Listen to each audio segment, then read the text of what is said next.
didatangi oleh orang yang menceritakan tentang keburukan Sayyidina Ali.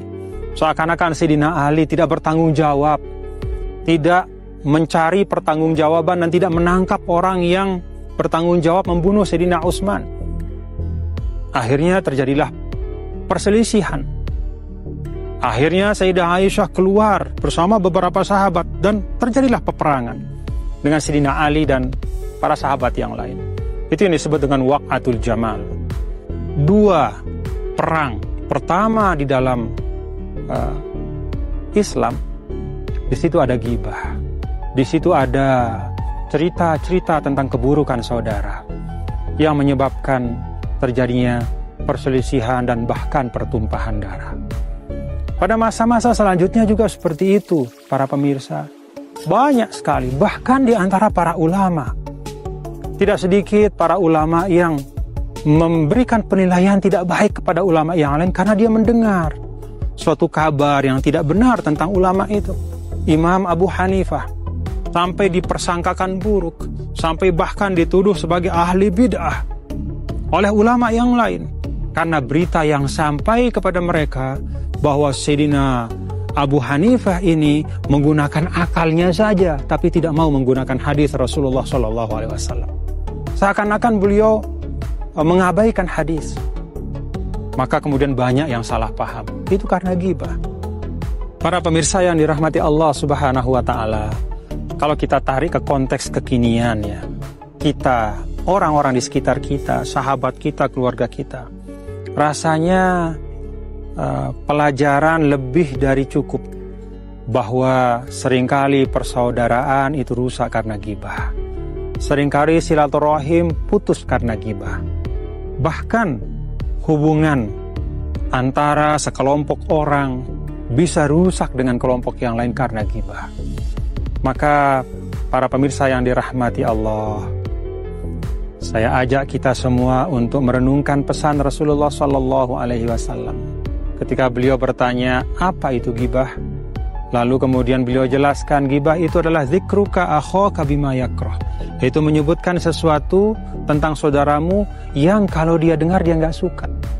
Kekurangannya, kesalahannya, mungkin ada sifat-sifat yang kurang baik. Kita sebut, dia pasti tidak suka.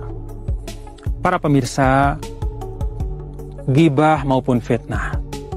Dari ghibah ke fitnah. Ini seperti satu anak tangga. Bukan anak tangga yang naik menuju kepada ridho Allah, tapi anak tangga yang turun menuju kepada kemurkaan Allah. Maka kita tarik kaki kita dari anak tangga itu. Kita jauhi. Kita jauhi. Para ulama menyampaikan, pertama, kita ingat bagaimana buruknya ghibah di mata Allah dan Rasulnya. Cukup itu saja sebenarnya kalau sebagai orang beriman, kita ingin ridho Allah, kita ingin syafaat Rasul, masa iya kita gemar melakukan hal yang Allah dan Rasulnya tidak sukai.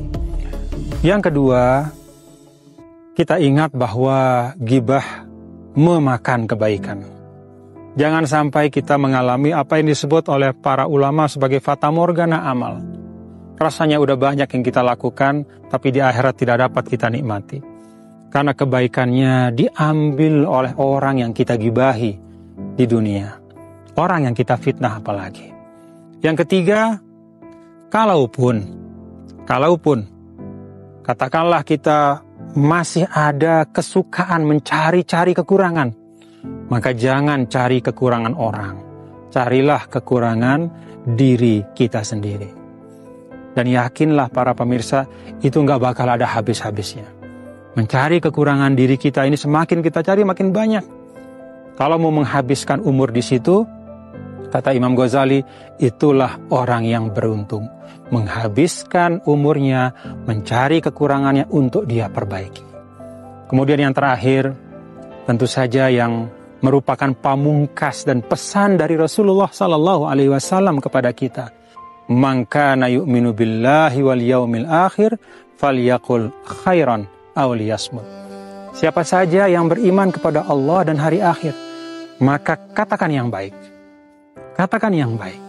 Bicara yang baik. Aw liyasmut, atau diam. Semoga Allah selamatkan dunia akhirat kita. Assalamualaikum warahmatullahi wabarakatuh.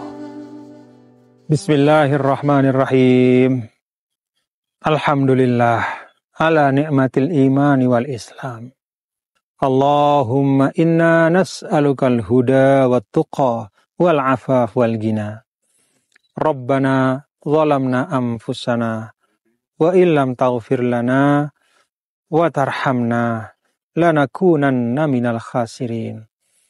Allahumma afina min bala'id dunya wa azabil akhirah.